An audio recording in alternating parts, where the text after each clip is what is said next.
Well, the whole thing about me and music is it's the only thing I've done that hasn't been an effort. And it's the only thing that's kind of happened on its own, with, you know, of its own momentum. And that's what makes it such a precious thing, because everything else in life is a struggle for most people most of the time. And for something to just happen of its own accord is quite extraordinary, and I very much appreciate that. And the playing is part of it. I mean, I played for years, but not like this.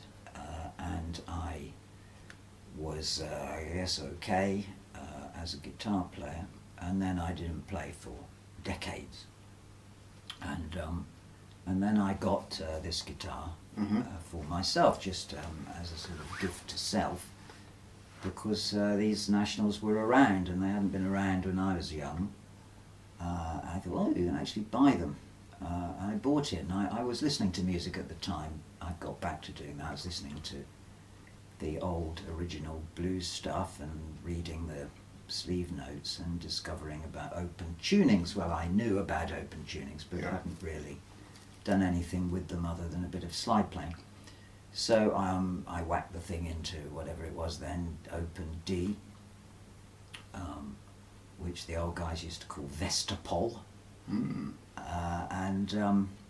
And I suddenly found I could play with this finger picking style, and whenever I'd done finger picking before, it had always been just thumb and forefinger.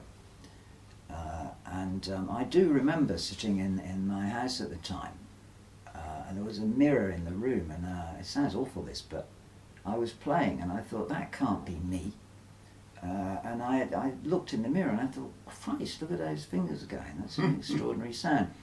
And when you looked in the mirror, of course, there wasn't very much action to see, because there's only the thumb and finger, and yet there were all these notes coming out, and I thought, wow, that can't be me. So from then on, you know, I thought, this works for me, this is something I've got, so then I wrote all the songs in, you know, obviously in that style.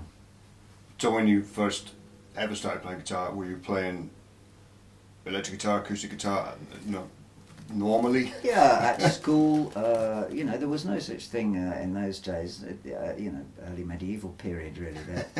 There were no tuition DVDs, the world of music teaching was pretty well non-existent, so you just picked up stuff you could pick up. So I always knew a little bit about blues and how to play that. And I did some finger picking, but it wasn't especially dexterous, because I was in standard tuning. It was okay, but you know, once I got into this, the whole thing was transformed.